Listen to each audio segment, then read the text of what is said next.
for the 2023 academic year.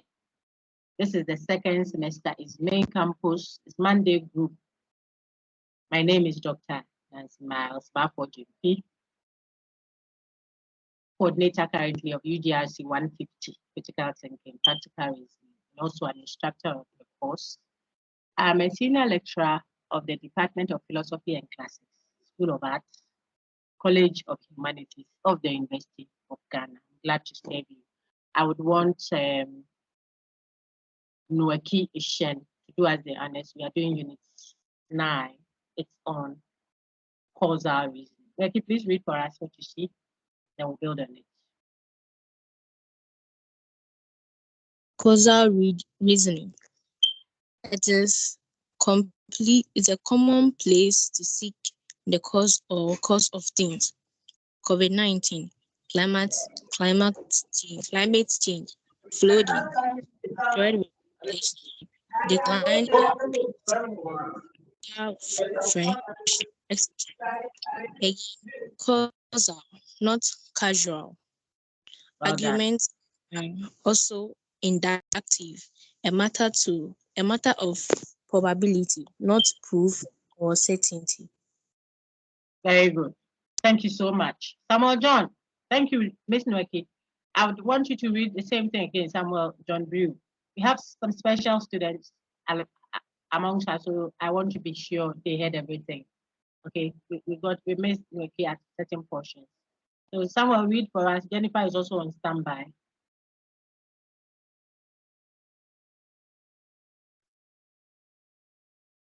Samuel, go ahead. You are muted, so unmute first. Very quickly, please. Causal reasoning, cause and effect based. It is commonplace to seek the cause or causes of things. COVID-19, climate change, flooding, destroyed relationships, decline in spirituality, sore friendships, etc. Again, causal, not causal arguments are also inductive. In bracket, a matter of probability, not proof or certainty. Thank you very much. So like Madam said earlier, the word is causal, from the word cause. What cause? Now who cause some cause? You know, not casual way. Look at the spelling. Because I will trick I'll trick you. So I want everyone to know that causal reasoning. So reasoning based on cause and effect, not casual reasoning. There is nothing like that. We want to correct that. Also, the reasoning here is inductive. Reasoning just meaning the argumentation here, how we are arguing here, is inductive. It's not deductive. That means it's a matter of probability. It is not a proof or certainty. So even if our premises were assumed to be true as we reason causally, it doesn't mean that we have proven necessarily the certainty of the conclusions that we may arrive at. And so we want you to be minded before we take off. Now, very quickly, let me ask, we'll be rotating. Okay, so let's ask Jennifer Zuta to read for us. Dorala will be on standby. Jennifer will read the different connotations of the word cause. We just revised connotation. There's the various meanings we can give to the word cause to help us grab the concept of cause and effect. Go ahead. Different connotations or meanings of the word cause. Cause as proximate condition that is nearest to the effect, and cause as an agent, person or entity with intention. Cause as a necessary condition, that is, it must be present for the effect to occur, and cause as a sufficient condition. If present, then effect, but other conditions can yield that effect. Cause as individually necessary, jointly sufficient condition. That is, if alone necessary but together with other conditions, they become sufficient for the occurrence of the effect. Example, My lady, pause for a minute. The people came, the causal effect people came. I lost you for a while, but I'm back. What caused the losing of the cause? Oh, I'm back. My lady, read from I'll quickly reconnect. Should I read from there? I went off for a minute. But we'll do fine. I read from sufficient condition. Okay. Please read from there. Sufficient condition. If present, then effect, but other conditions can yield that effect. Good. Individually necessary, jointly sufficient condition. If alone necessary, but together with other conditions, they become sufficient for the occurrence of the effects. For example, sunlight, water, etc., for photosynthesis to take place. Well Cause done. as a probabilistic, that is likelihood. Note, so far we are dealing with empirical evidence. No effect can lay claim to only one single cause. Well done. So far as we are dealing with empirical evidence, if it is a matter of the empirical, observation-based claims, no effect can lay claim to only one single cause. Nothing can happen that you will take, if it is an empirical matter. You see, I'm not talking spiritual. I believe in the spiritual, the non-physical. But if we bring it to the empirical frame and we want to know why this sister is not having, a lasting relationship. This is July of 2023. The person has already been in 26 relationships since January. Now, if we were trying to diagnose what could cause that or what possibly accounts for that, we cannot point to only one thing. It's an empirical matter. It could be the armpit. Apologies, I want to teach. I want you to understand it. It can be that the sister has a bad odor, maybe. It could be that she doesn't have good mouth. Everything she says is offensive. It could be that she doesn't know how to keep manners. She speaks well, but maybe as soon as you put the food on the table, she gobbles it. Yes, eat it because you want to eat it, but remember that the guy is looking out for that. It's possible. It could be that she likes a begging. Hey, won't you buy ice cream for me? Hey, won't you buy me teddy bear? Hey, and the guy said, what? You're not even a legitimate owner of my pocket. You are consuming. Now that you are planting, you are chopping everything. What if you become a legitimate owner? You see what I've listed so far? I'm trying to make it very fun. But point out that if it's an empirical issue, no effect. Effect is what comes out. Can claim or lay claim to only one cause. That it is only one thing that brought it about.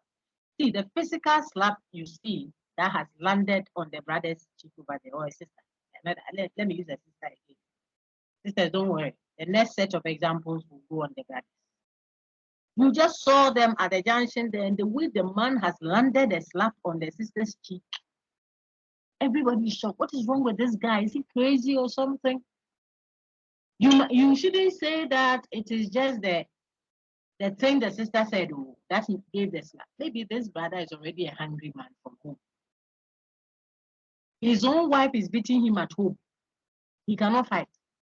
So if he comes to the office where he's a little boss, as he climbs his throttle, which is his office, if you talk and you don't talk well, he will add yesterday's rent that he hasn't paid, that the landlady dressed him properly at home. The school fees that he couldn't pay, that his wife is on him. School fees, all school fees. Listen, this money hasn't given chop money, and himself, he feels bad about it. He has to run at dawn as if he's going somewhere. Doc, please, All of them put together, oh, please. All of them put together, plus the pain of your insult, is what generates the slap. So you are seeing the gentleman slapping.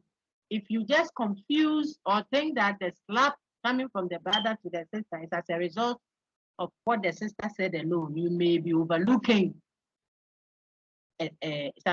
antecedent conditions. So what have we said so far? We have said that when you see an effect, empirical matter, and you see an effect, you cannot point to only one single antecedent condition as its cause. No. That is very important. Now let's explain the proximate and the agental and what have you. Please, can anyone hear me at all? Yes, madam. Yes, Yes, madam. please. Yes, madam. Lady who said Yes, you cannot madam. hear. This is a class of one people. What we start to say more. Can you hear me now? If you can say I cannot hear you, don't say we can't hear. I've already corrected that. Because it might be your microphone or your headpiece or something. Can you hear now, my lady? Yes, ma'am. Check the volume of your gadget. You can increase it a little. See that? Because everyone, I believe, is hearing. So if you can hear now, then it's good. I haven't changed anything. I'm in my office, so I can shout, you know, loud. Now we can move on quickly. So let's explain what your lady and the gentleman read for us. Proximate condition. When we say something caused something, sometimes the connotation of the word cause we are using is just what? Cause understood as what? Proximity. What was nearest to the effect. That's what we actually meant. Whether that is correct or wrong is another matter. We will diagnose that shortly because we will see fallacies and how they occur. Fallacies related to cause and effect reasoning. We will diagnose some shortly. But at least now we are getting ourselves acquainted to how people think of what? The word cause. What caused it? If you hear what caused it, sometimes we mean what happened just before the effect. Okay? What is the nearest event to the effect? That is what we may have in mind if we say what caused it. If we had that in mind, then we are talking proximity, proximate cause. So cause as proximity. At other times, when we say cause, we mean the agent, the person, the human being, or sometimes the entity with what? Intention. The human being's own is not difficult. Sometimes even spirits. People say, hey, don't be an agent. You are driving, you know the recent story online that is not news again. They said something caused the car's tires, all the four tires, so also, you know, going up, going back, best you should say, stopping. The assumption is there was an agental cause, something with purpose and intention brought the thing to a halt. Something covered is agental. You see that? It means that there is some even think it is our sins that have gone so high that it's attracting such effect from agents. Okay, so we can go on and on and on. So when we say the human being as a cause, it's not difficult to remember. But agency is not only human or even the ones that are applied to discuss, spiritual ones. How is it that only that person, when he got under that particular tree, then at that time the thunder hit that particular tree and that particular tree's particular branch broke and fall at his neck at that particular time and killed him. You see what I just said? That's what someone says, oh, this one is Yano. Yano meaning is the people. They've come to work. It can never be scientific or observation based. Do we say they are wrong or right? Why? Why do we say so? That's not what we are doing here. You can go and do church, or you can do spiritism, or you can do scientific explanations. What we are trying to look at now is how we rationalize effects on the basis of causes. That's our whole preoccupation now. When we advance, we can determine where we want to explain that. But how it is it an agent that caused it because they know you're going to get married? You went to tell someone about your marriage. The next day, your marriage is coming up on Saturday.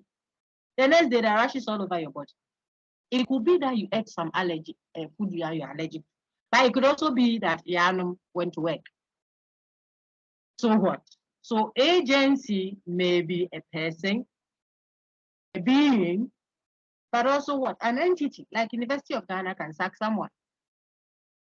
Yes, because University of Ghana is a corporate being. Ghana can sanction LGBTQ, or rejected wholesale entity. So agency is dealing with that, okay, intentionality and purposefulness. Then we think of cause. Sometimes when we say what caused it, we could be thinking about the antecedent condition.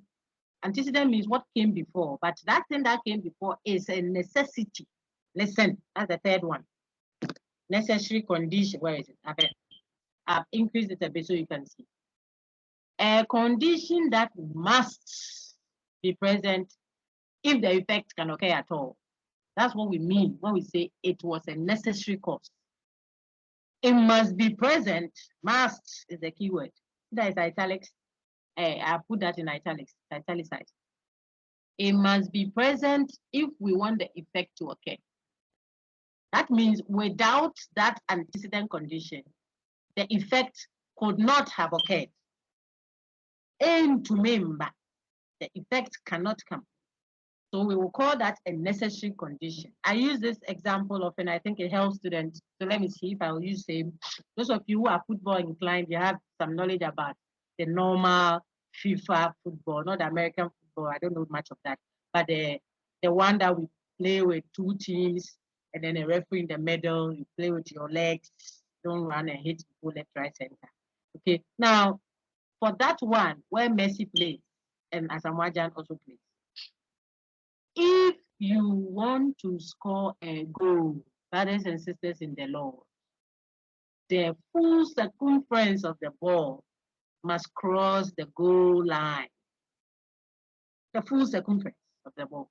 If half of it goes and it doesn't cross, it is not a goal. You haven't scored.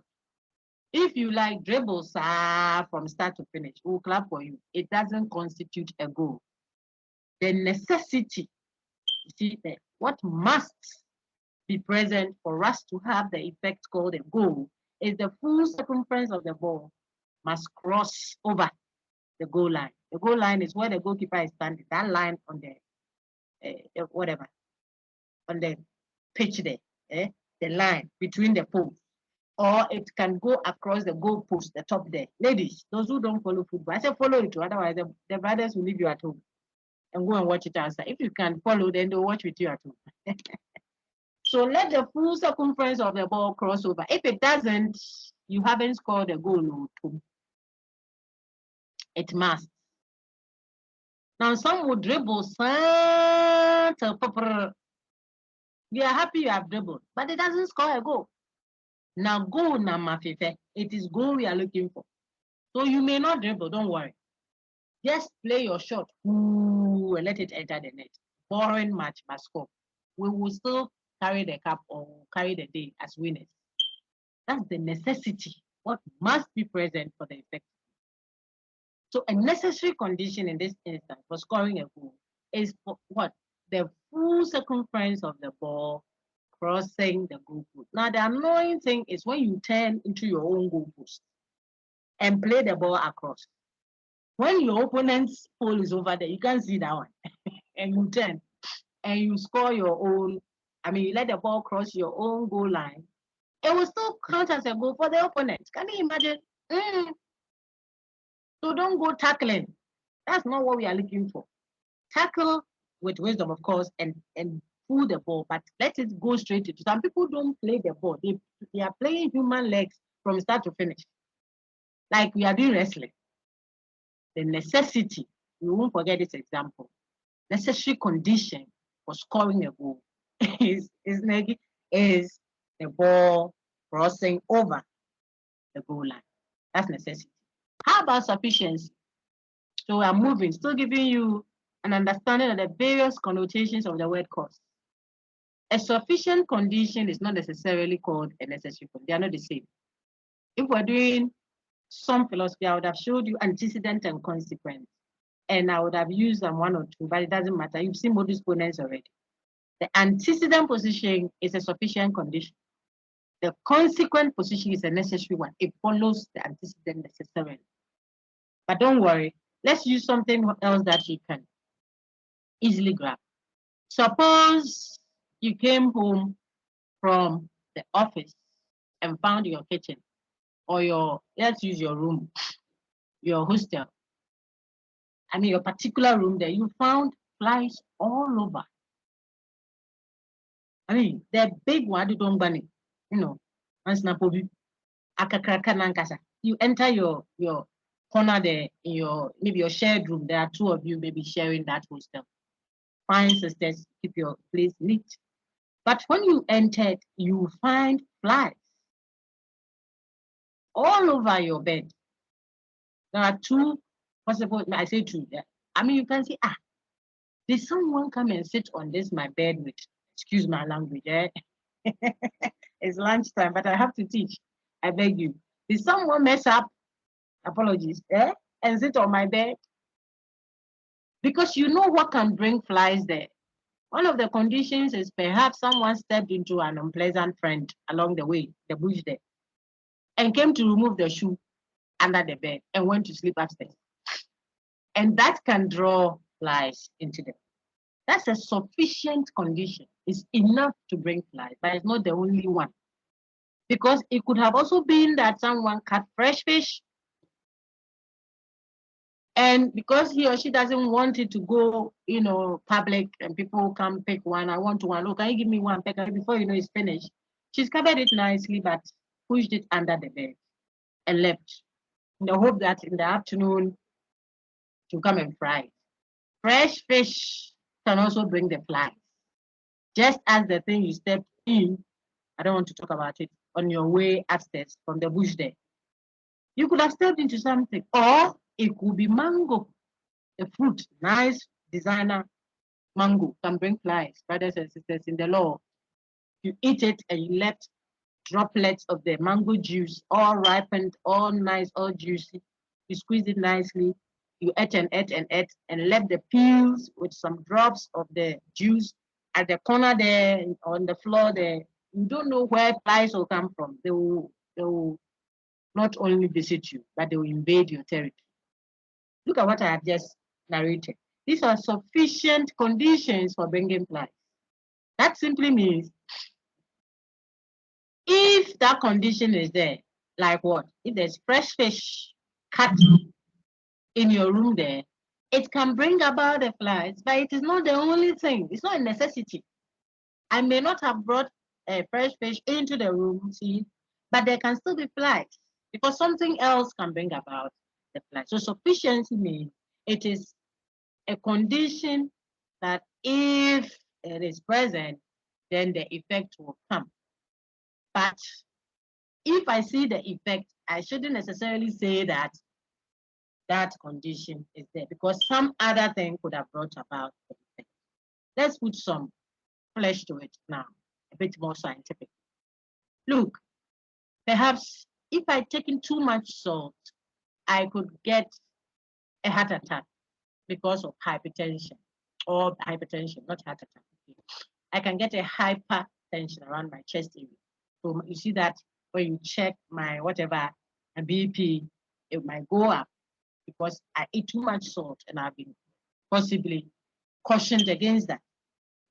But bad news can also bring my BP up. You see, so the salt is a sufficient, eating too much salt may be sufficient for what? Having high BP, not necessarily a necessary condition. If you got that, then we can now move to the next connotation of the word cause. Individually necessary, so each one on its own is a must, and when you put them all together, they become sufficient. I gave you an example there. Look at photosynthesis. Yes. The lady said dog, the gentleman said dog. I don't know who's on to respond to now. So let me take the lady first. Let's take the lady. Somebody said dog. I see some hands up. Please, if it's a question, can you unmute and ask me? Hey, My screen. Babies, what has the screen done? Madam, does not change. Hey, if I've not changed it, must it change? I'm still discussing things on it. Look, we are now on jointly sufficient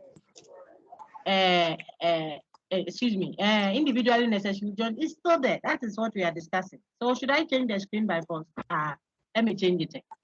Maybe says we should change the screen. So I'm going to change it. Auntie Mavis. Auntie. Is Mavis there? Mavis, I'm waiting for you and the recording is going. Are you sorted now?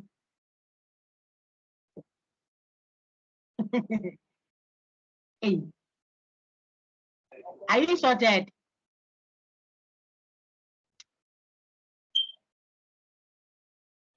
Mavis, are you there?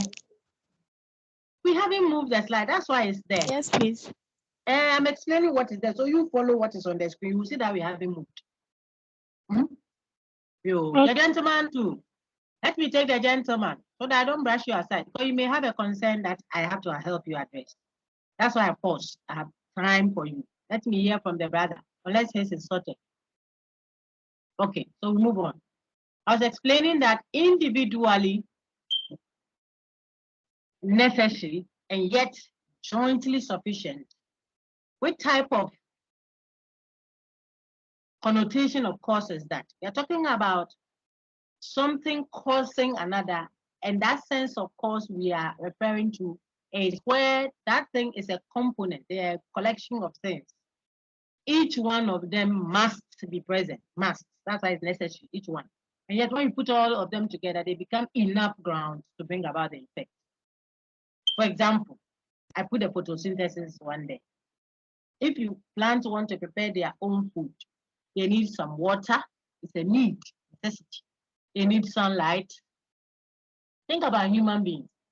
What sustains life for the human being? We need to eat. We need to drink water. We need oxygen.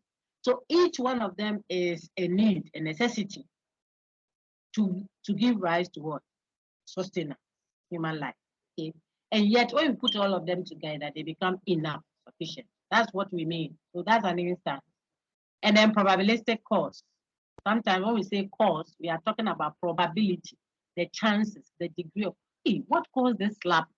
Two people are sitting there, they see the brother, the example I gave earlier, slap the sister at the trotro station there. Say, hey, who did not tell me? You know, maybe the woman insulted him. We are diagnosing based on probable cause. It might not be insult at all. It might be the guy just lost his thinking ability to. And the sister is helping him not to embarrass himself. Maybe about them. So probabilistic cause, like its name suggests, is a matter of what? Likelihood. Of course, all the things we are discussing, we already said are inductive. So if it's inductive, it's not a certainty already. But probabilistic cause already is based on what? A question of probability. It's not even its reasoning pattern that we are diagnosing. Very good. Now we can move on to the second part of Unit 9. What have we seen so far? The various connotations of the word cause after we were advised to have a certain understanding of cause and effect reasoning, like induction. Then we have seen the various ways of thinking of the word cause. I'll take Dora Labi now. First, Patience Keteku and Barina stand by. Jennifer has read. So Dora, go ahead. Unmute and read what I projected now.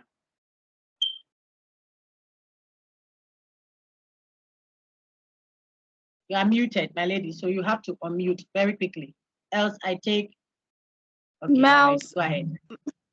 Miles 4 method of causal reasoning. It's not casual. It's not casual, my lady. Causal reasoning. To improve our explanation of the possible causes of an effect, J.S. Miles proposes. It's not Miles. Miles is my own. Mine is Miles is M-Y-L-E-S. That's my name. This is Mills at a Mills. Okay. So J.S. Mills is method. J.S. is a brand. J.S. Mills, John Stuart Mill, philosopher, is a philosopher of science. Right. J.S. Mills is 4 methods of causal reasoning. J.S. Mills proposes 4 methods of causal reasoning. These are inductive, not deductive.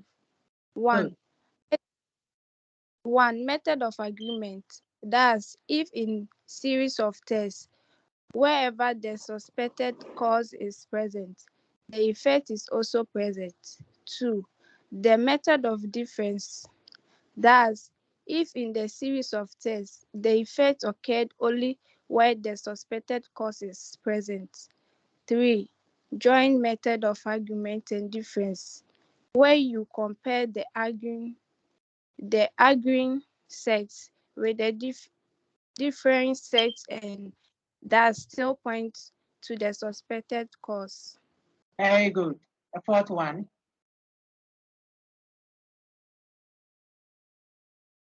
I just projected the fourth one. So read it, please. Method of competence variation. Read it. Better. I just thought, better than what? Take them one, don't worry. Don't mind anybody.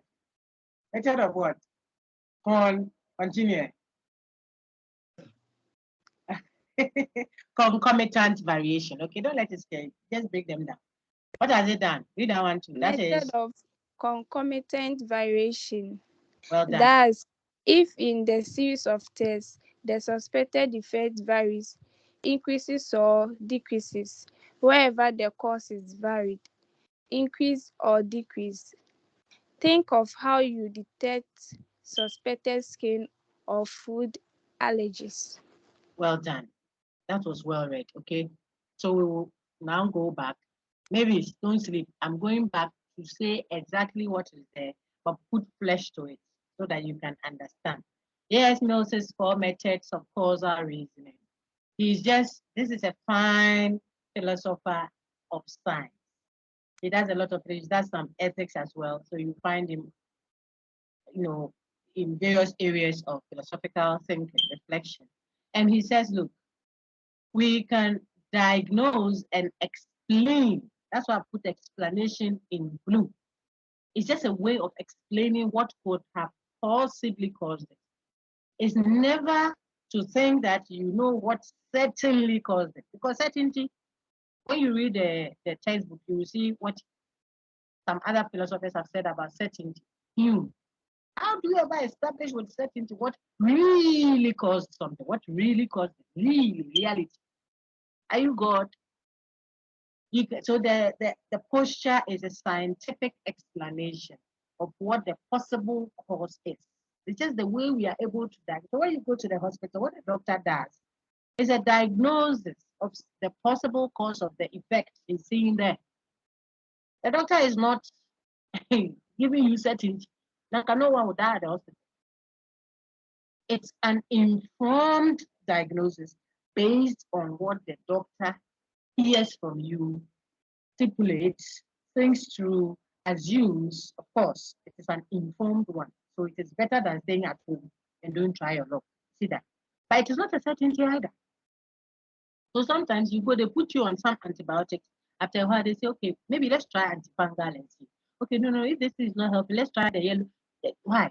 Because the doctor, the physician for that matter, is applying the various, if you like, explanations, diagnosis of what possibly is causing the headache that you have.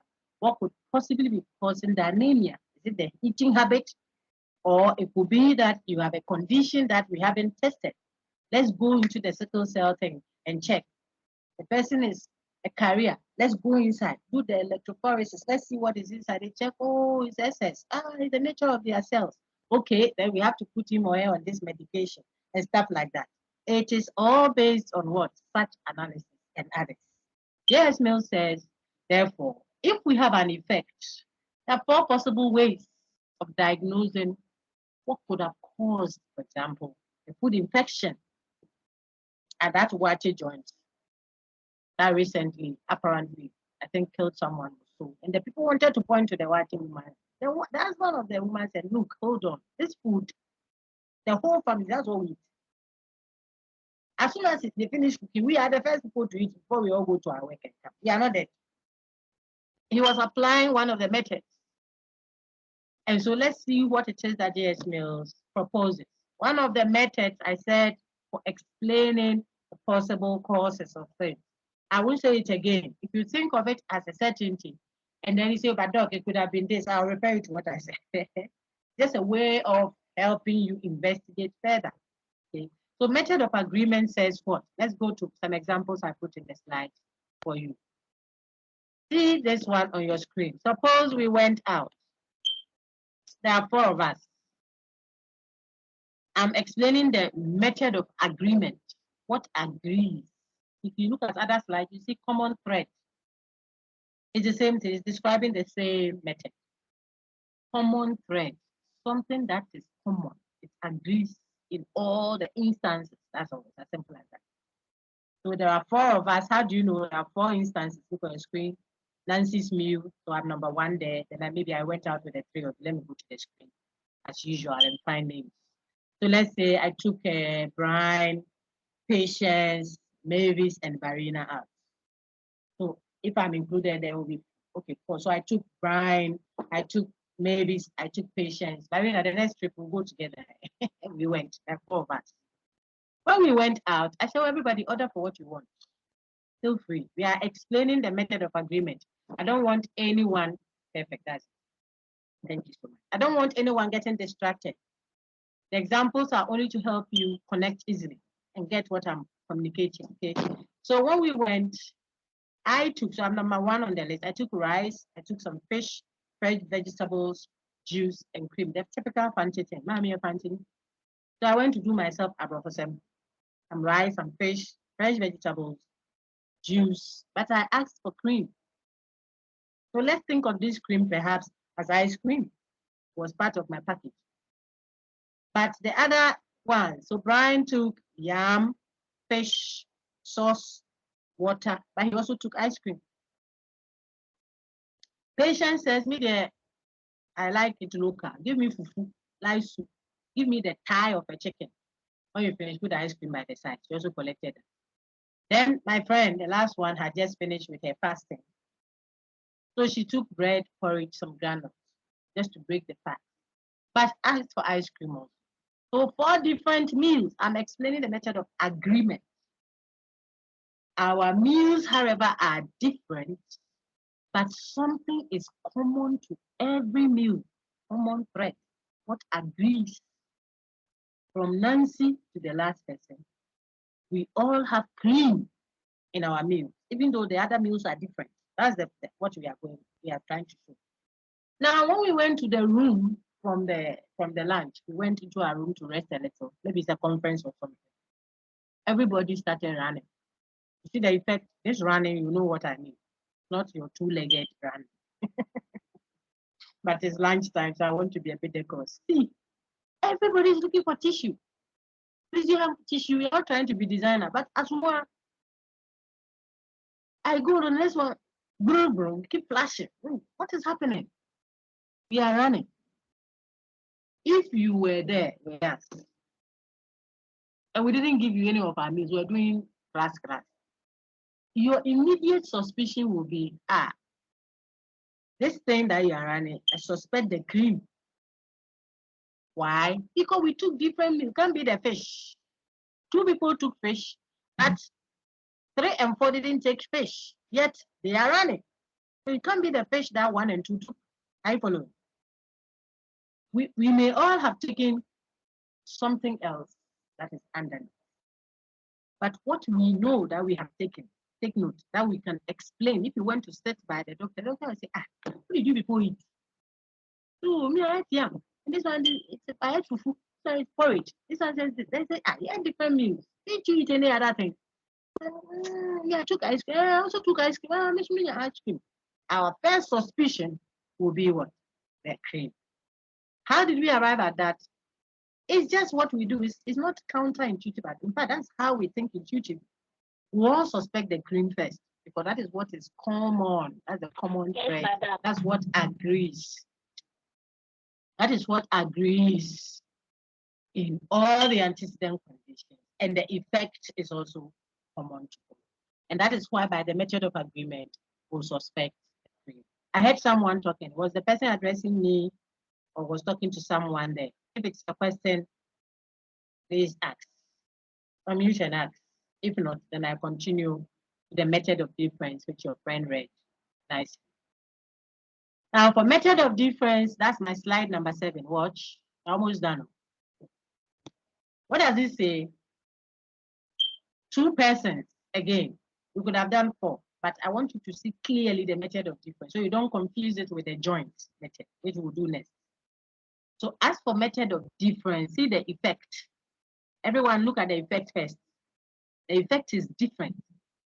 Whereas person 1 is running, person 2 is not running. That's the first sign. That this is not a method of agreement. Because if it's agreement, they will all be running.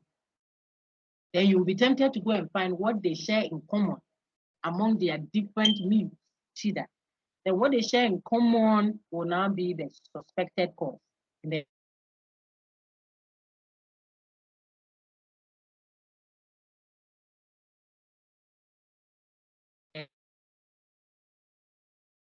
that's why the effect is also different. So let's see, person 1, maybe 2 people, a gentleman and a lady went out. Maybe brother wants to call sister, for example. So he say, oh, let's go take some pizza. So they go and they take a pizza. One, the full circumference, So the same pile, the spread is the same. Why am I using that? Because from our screen, they ate the same combination of meals. Look at your screen. Rice, wache, ice cream for person 1. Person 2 to rice, wache, ice cream. What is different is that after they took the pizza, which they all took, a pie from, 1 took mango juice. The other one maybe said, oh, give me just water, and I'll be fine. So same meal, but only one thing is different. And the difference is a relevant one, not just different plates or different chair. This one sat on a high chair. That's not relevant to the food. Okay? But this is a relevant difference because it's what they took in, and the effect is what? Running. One is running, the other is not running. Then on our screen, brothers and sisters in the Lord, what will we suspect for running? Let me go and project that. We will all suspect what? Look on my screen. Person 1 is running, person 2 is not running. Person 1 ate mango in addition to the meal. Person 2 ate fufu. It's a typical Asante person, I'm sure. Who is the dessert? Yeah, that. When they finish, it's not running. You two are brought for some mango juice and all. When you finish, you are running. What will you suspect? All of us. The mango. Well done. And we suspect the mango not because we are jealous of the fancy person who ate the mango, but because you are running. Let the brother who is running. We will have reason to suspect the mango. Now, why not the rice? Because we all took the rice. Look at it. You see, so this is by the method of difference. And what is different in the antecedent condition led to what is different in the effect. Not difficult. That's the second. Now, if you go to the joint method of agreement and difference, maybe I've changed the slide. Have you seen that? I've changed it because I've changed what I'm discussing. It's maybe there. Okay, she's there. Good. Now, the joint method of agreement and difference is like the method of difference. It is like the method of difference. So look at it closely and let me show you the slight difference there is between the method of difference and the joint method of agreement and difference. And we are done. See, for the joint method, we are dealing with persons 1 to 10, a group, not one. For the second set, we are dealing with persons 11 to 20. Can you see that? So it's a group. So let's say all the men and all the women. Now, for persons 1 to 10, they all took mango in addition to the rice, wache, and ice cream. And they all ran. I suspect those ones to be the sisters. They are trying to do design. Couples night. When they said everybody should come in, they took the rice, wache, and ice cream. When they finished, they said, oh, I think I'll do juice. Because the first sister said juice. So everybody said, oh, juice. Meanwhile, you this sister, you know that you would have to go and do designer. No problem. Now, all the persons 1 to 10, I suspect the women for them, are running. The brothers ate from the Asanka, 2 sets. So when they finish the rice, water and ice, they say, look, bring us, let us stop. It doesn't look like we have eaten. So 2 goes, 5 around 1, the other 5 around 1. They are not running. The sisters are running. This is not just merely method of difference. I want you to watch.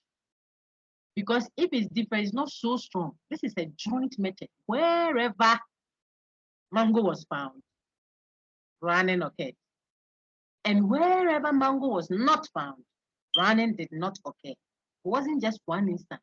It's a common thing. So you can use that for investigative, food poisoning, or God forbid, some school B, or some product, be some pharmaceutical product is presumably killing. How will you know? Say, we have some in Zima. They transported some in Zima area, Zim area there. Whoever took that antibiotic suffered from iron, whatever, and died 2 days later. Come to at Boko area there.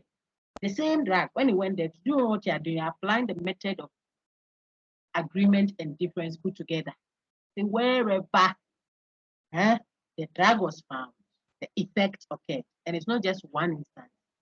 It's a collection of them. And wherever the drug wasn't there, the effect didn't occur. It can be an armed robbery case you are investigating. Wherever the brother was found, this brother we are investigating, wherever he was found around the airport area, cocaine matter be, okay, this guy, you have to watch. He's always in the CCTV camera. Either he is in the car or he's walking in front of the shop when the cameras capture. Then we find out that some bomb blasted somewhere. That is joint method of agreement and difference. It's not one instance. It's a collection of them that agrees. So persons 1 to 10, within persons 1 to 10, it agrees. Within persons 11 to 20, it agrees that when mango is not found there, they don't run. So now you can compare the 2 sets, and that is the difference. It's a stronger version than just the method of difference or just the method of agreement. And then the last one, which is the concomitant variation. Concomitant, like an accompanying variation. So it varies as you vary the antecedent condition. Here, you already have a suspicion. You want to establish whether there is a causal connection, whether it is not just coincidence, but there is a cause and effect connection between what you suspect already. See that? Let's say the person is asthmatic. You'll be in the hospital and then you are the doctor, they'll bring them. 3 days later, they have brought the sister again. The 3rd day, they brought it, but we nebulized you, gave you this. 2 days later, you are back. It means you are reacting to something. So we can start asking, what has changed in your room? Because you were not rampant like this. You're not visiting the hospital with a serious attack like this. All your time in University of Ghana, see that. Maybe you're in your 4th year now. You have had asthma even as SHS before you came to university. When you came, you do fine. But this 2nd semester, it looks like you are coming every 3 days you come, and the attack is so severe. If you're not careful, we'll lose you. Let us diagnose what the problem could possibly be. What causally is affecting the rampancy? So we ask, have you changed your hostel? Say no, I'm still at the same place. But I have a new roommate now. Oh, okay. What perfume does she use? Has she changed her perfume? Oh no. But where we are now, she doesn't stay early. And every time, colleagues are coming to study with her. So let us now, we are opening our door. So mosquitoes are coming in recently. So I put on a lot of repellent. Voila, we have a suspicion now. The strong scent in the mosquito repellent may be what we suspect. Okay, let's establish a causal connection between that one and see. Because you didn't need to in the past use mosquito repellent. So you were not using it, but now you do. Could it be the thing that is instigating the strong scent that gets into you? See that? And which is making you visit. So we want to check. Then we apply concomitant variation. But we have something we suspect already. Now we say, look, come and let us observe you. Come and stay here at the hospital bed. but put on a lot of the repellent. Let's see how you react. Because we are observing, we are there to stop it in case it goes off. I mean, it goes to the extreme. But we want to see that the more repellent you have in your body, does it yield a more reaction? In other words, your breath is now 2 seconds or something like that, you know? This is monitored. It can be monitored to check. We are establishing causal connection. If it happens that when you put on just you know, how do you even measure that? A drop of the repellent in your palm and spread it. You get the effect, your breath starts seizing. We say put more. So now we pour about half of the repellent into your hand. Intentionally so, because we want to see how you react. And perhaps as soon as you put it on, now you can't breathe at all. We see that the thing has become severe when we increased it. It tells us that, voila, it's this thing. You don't like it, they will tell you, don't use the mosquito repellent or this particular brand because perhaps the scent is too strong for you. That is what is instigating. It could be your roommate's shoes. She puts it at your head area. It could be that. Yeah, it could be the new perfume you put on. It could be that where you are now, the cleaner burns the rubbish at the back of that hostel. And you are close to it. So the smoke is always resident in your window. If you don't check that, you are going to drink I don't know if I say, inhaler. You inhale and inhale, you'll be visiting all the time.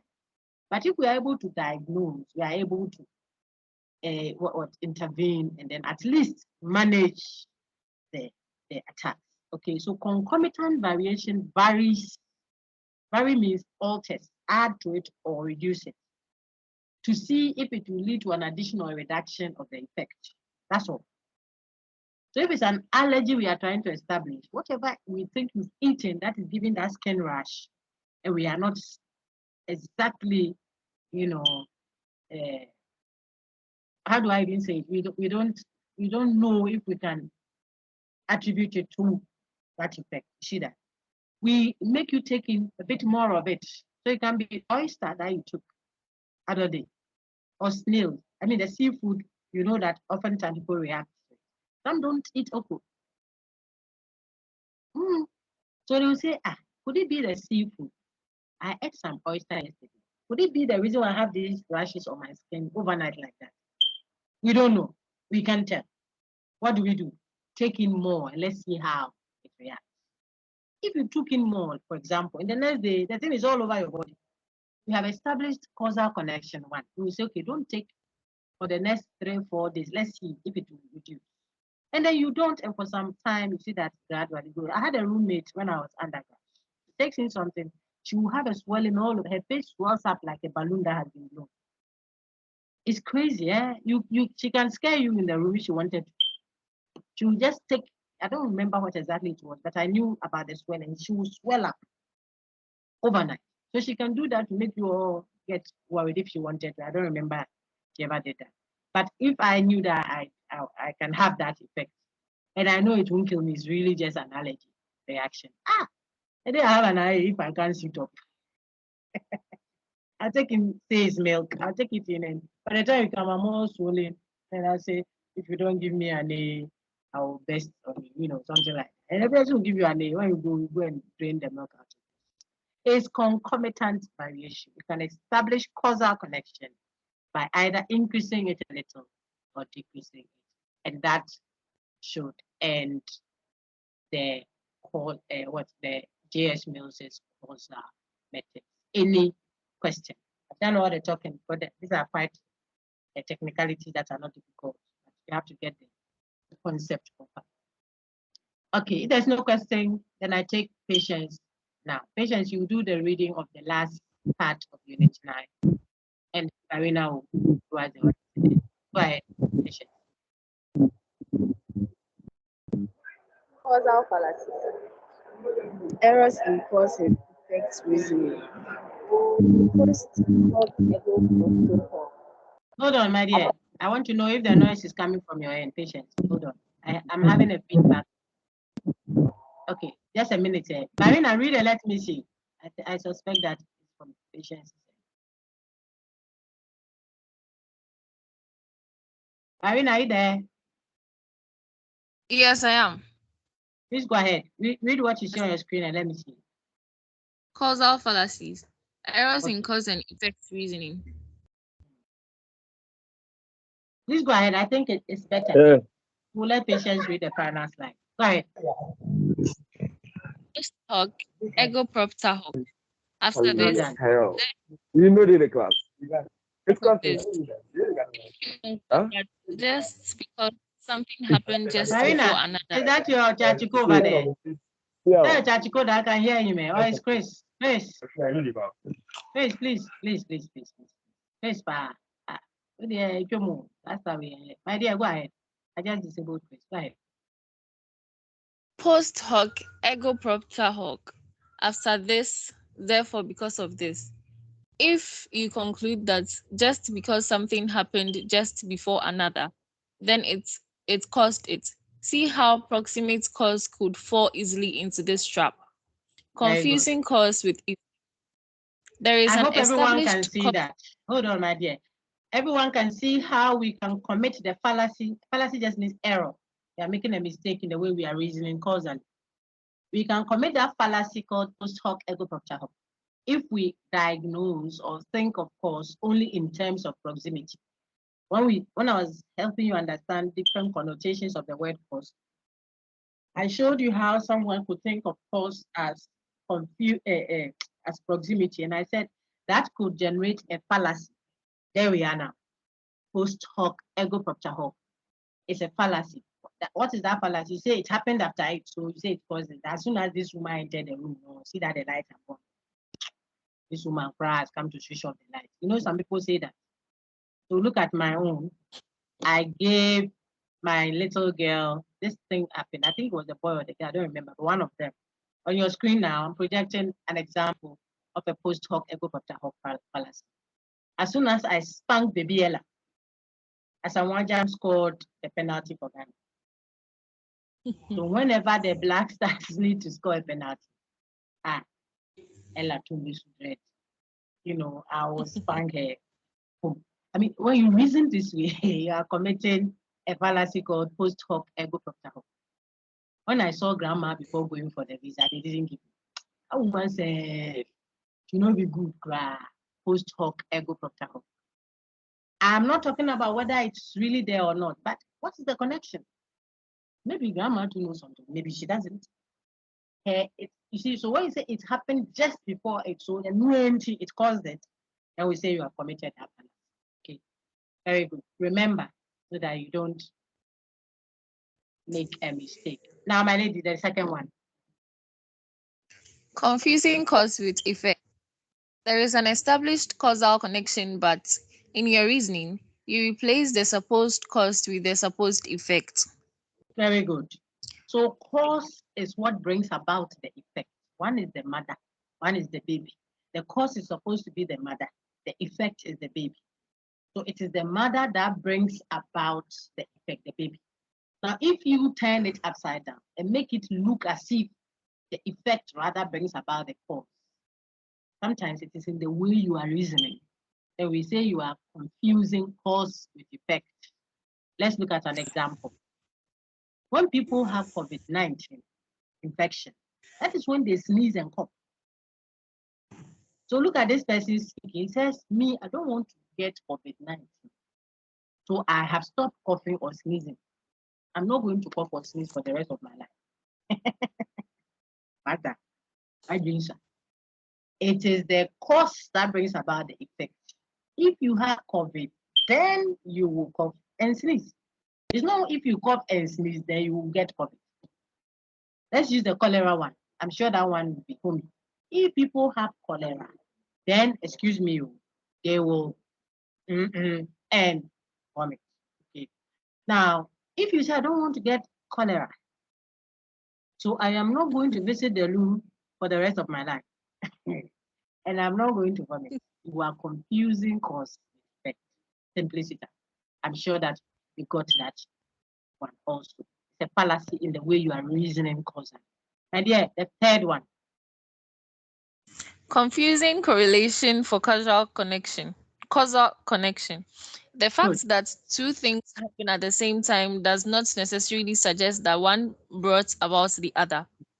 Very important. Listen. Two things can be happening at the same time. You may think that one is causing the other. That's why we need concomitant variation sometimes, to establish whether the two things happening at the same time actually are causally connected, or they are just happening at the same time as a result of coincidence. Whenever I am lecturing, like I'm doing now, the clock at BAM Life may strike 2 o'clock. Glang, glang. I am teaching, and the clock, every time I'm teaching you this class, it will do the 2 o'clock thing. Glang, glang. Then you conclude therefore that, oh, Dr. Miles, she's powerful. Sure, even the clocks twinkle and stroke when they hear her voice during lecture. She's the one causing wash. What's the causal connection? The two things happen at the same time. It's a coincidence. They happen at the same time. Whenever you are taking that right bend at the junction there, the water seller pours dirty water into the drain. So you conclude that it is your coming to pass there that makes her through the water. How? You just want to beat the traffic. So you leave 6 a.m. and she too, at that time, she's finished because she has to serve the people coming out of the mosque. Timing. So the two may just be happening at the same time.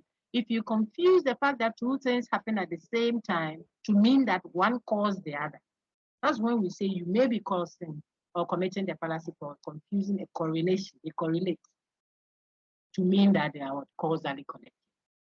Okay. So this one, that they happen at the same time, it's not just a one-off thing.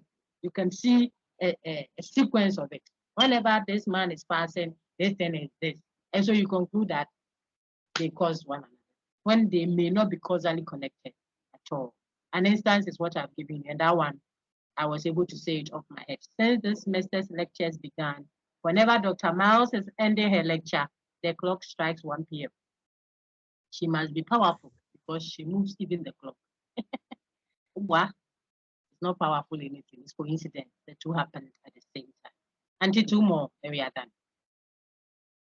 Ignoring a common underlying cause, where there may be a correlation or connection but not necessarily the cause, since there could be further conditions or events responsible for the effect. Well done. There may be something else. So here there is a causal connection, yes, between the effect and what you are suspecting to be the cause. They are causally connected. But it is not the only cause. There may be some other things underneath. Like someone could get COVID-19 infection and not die because she doesn't have an underlying condition. Simplicity. You see. So what caused the death, we will all say, oh, is the COVID-19, which is true, the infection. But there was an underlying factor that aided the COVID-19's effect. You see, if that other thing wasn't there, okay, yeah, we can give them some immune booster, some whatever, and the system of the person could reach and fight the infection. She will do fine. Look, Africans didn't die plenty by the grace of God. God is extra mercy because the food we eat is full of local sponge. As an area, your infant, full tum. If you bring it, when she stirs the fufu and she will put something. Inside the food. If God doesn't have mercy on us, God will all be obituary. So what am I trying to say? That some people die. You are not non-black.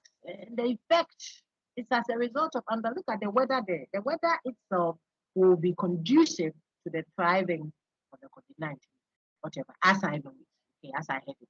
And so what? So there may be some other factors underlining the supposed cause, which has been overlooked or has not been considered in our diagnosis of the effect. And so that is an example here. Let me show you that. My roommate on your screen now, slide number 12. The second part, look, that is overlooking or ignoring a common underlying cause. My roommates both have laptops and they both got A's in their UGRC150. So if I want to get an A in this course, me too, I should get a laptop as soon as possible. Oh, Auntie, Getting the laptop may have contributed to the effect. No two ways about that. But if you make it the cause, then you may be wrong, because people can buy laptops and bath it and clean it every day and put it in the cabinet there and do nothing with it towards the cause. They might even watch movies the whole day, Netflix, game, kakra, and play. Some people learn typing on it. When your roommate had a laptop, what did they do with it?